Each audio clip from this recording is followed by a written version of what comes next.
मेरे सभी पूर्वजों को मेरा सादर प्रणाम। ओम श्री गणेश देवताय नमः। ओम श्री कुल देवताय नमः। ओम श्री गुरु देवताय नमः। ओम सर्वश्री इष्ट देवताय नमः। शिव शरण दोस्तों, मैं हूँ कड़प्पा। फिर से आपके सामने हाजिर हूँ। मेरे धर्म कर्म चरण में आप सभी का स्वागत है दोस्तों। दोस्तों, पंचांग आज का अभी आपके सामने प्रस्तुत करने जा रहा हूँ। दोस्तों, आज तारीख 16 फरवरी 2025, शैलवंश शक 1946, संवत्सर क्रोधी आयन उत्तर, ऋतु शिशिर, मास माघ, पक्ष कृष्ण। तिथि दोस्तों आज की चतुर्थी तिथि है। रात 2:16 के बाद पंचमी तिथि शुरू होगी। वार इतवार है दोस्तों। नक्षत्र दोस्तों हस्त नक्षत्र है आज का। कल सुबह 4:31 के बाद चित्रा नक्षत्र शुरू होगा। योग दोस्तों द्वितीय योग है। सुबह 8:06 के बाद शूल योग शुरू होगा। करण दोस्तों बहुकरण है। दोपहर 1:02 के बाद बालव करण शुरू होगा। और देर रात 2:16 के बाद कौलव करण शुरू होगा दोस्तों। दोस्तों, प्रमुख ग्रहों की राशि स्थिति सुबह 5:30 कुछ इस तरह होगी। सूरज जो है कुंभ राशि में होगा, चांद कन्या राशि में, गुरु वृषभ राशि में और शनिदेव अपने कुंभ राशि में होंगे। मुंबई भाग में सूरज का आगमन और निगमन कुछ इस तरह होगा। आगमन जो है सुबह 7:07 पर होगा और निगमन जो है शाम 6:38 पर होगा। इस पंचांग पे आधार इसी पंचांग के आधार पर अब हम आज के पूजा के लिए संकल्प छोड़ने जा रहे हैं।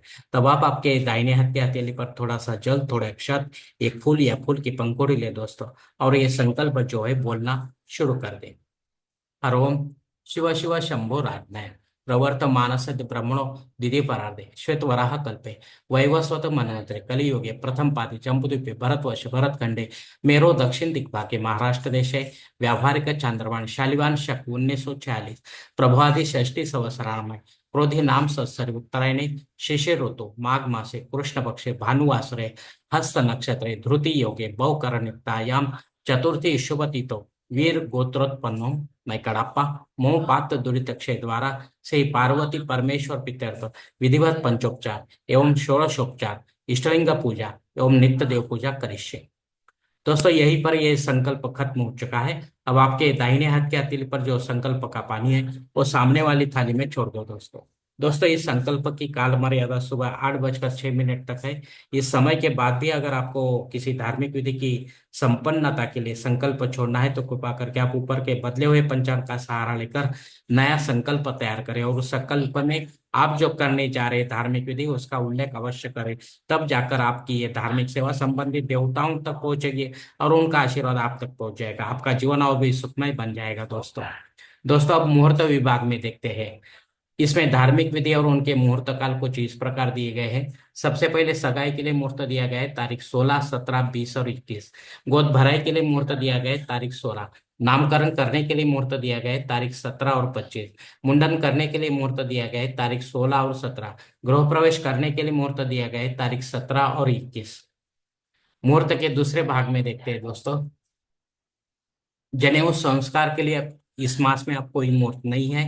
शादी ब्याह करने के लिए मुहूर्त दिया गया है तारीख 17, 20, 21, 22, 23 और 25। वास्तु शांति करने के लिए मुहूर्त दिया गया है तारीख 17 और 21। भूमि पूजन और पायाभरनी करने के लिए मुहूर्त दिया गया है तारीख 20 और 24। देव मूर्ति की प्राण प्रतिष्ठा करने के लिए मुहूर्त दिया गया है तारीख 17 और 21।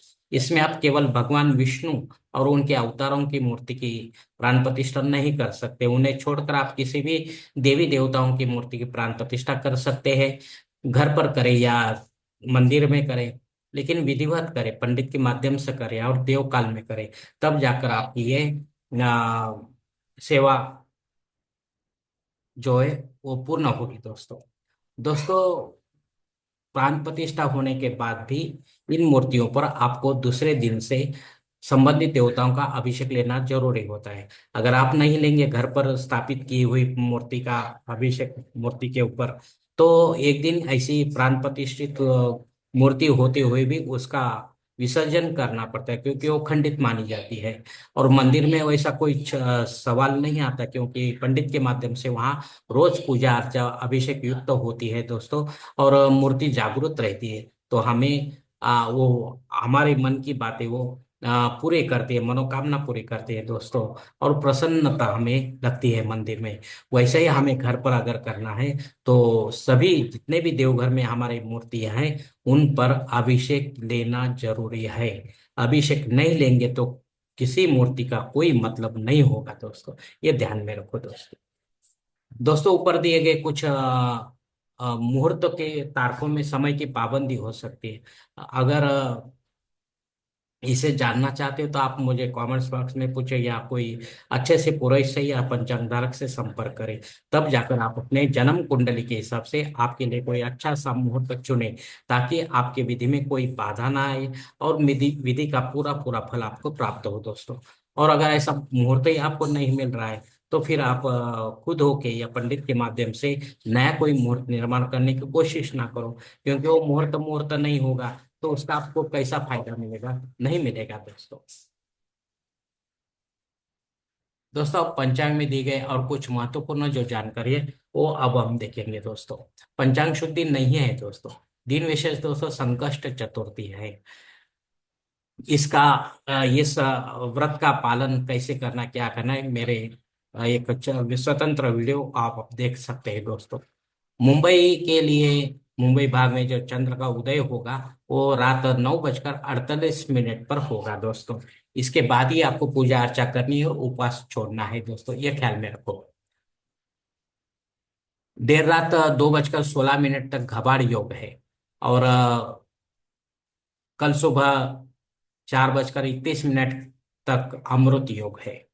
तो इन दोनों योग जो है वो शुभ योग है। अगर आपको इसका अनुभव लेना है तो आप ले सकते हैं, लेकिन रात का टाइम है। आप ज्यादा करके आप ध्यान धारणा या मंत्र जप कर सकते हैं दोस्तों, उसमें आपको फायदा होगा दोस्तों। चतुर्थी श्राद्ध कर्म भी है। अगर आपके कोई पूर्वज आपको छोड़कर इस स्थिति पर परलोक सिधार गए हैं तो उनके नाम से आपको पिंडदान युक्त श्राद्ध कर्म करना जरूरी है। घर पर करे या तीर्थ क्षेत्र में करे, लेकिन पंडित के माध्यम से करे, विधिवत करे और पितर काल में करे दोस्तों।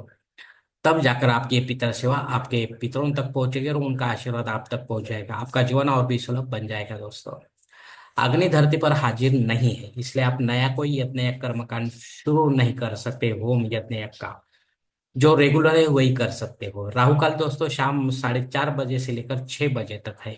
इस काल में राहु अत्यंत प्रभावी होने के कारण आपके कामों को वो बिगाड़ देगा दोस्तों, बनने नहीं देगा।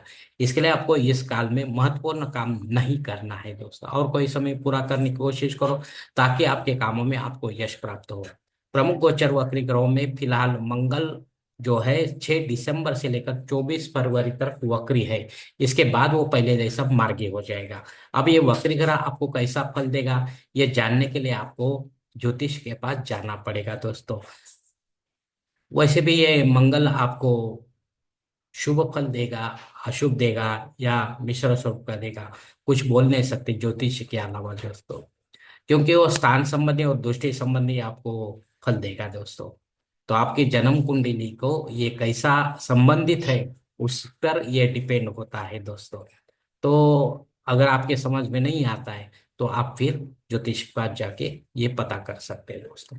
धन्यवाद दोस्तों। आज का ये पंचांग का वीडियो मैं यहीं पर खत्म करता हूँ। अगर आप मेरे विचारों से सहमत है तो कृपा करके मेरा धर्म कर्म चैनल सब्सक्राइब करो, लाइक करो, आपके मित्र परिवार के साथ शेयर करो, और कमेंट्स बॉक्स में आप अपना राय जरूर दे दोस्तों। और मेरा अगला वीडियो आप तक पहुंचने के लिए बेल बटन अवश्य दबाएं। धन्यवाद दोस्तों। हमारे अगली मुलाकात होने तक आप खुश रहे, आनंदी रहे और प्रसन्न रहे। हरि ओम। शिव शंभो महादेव।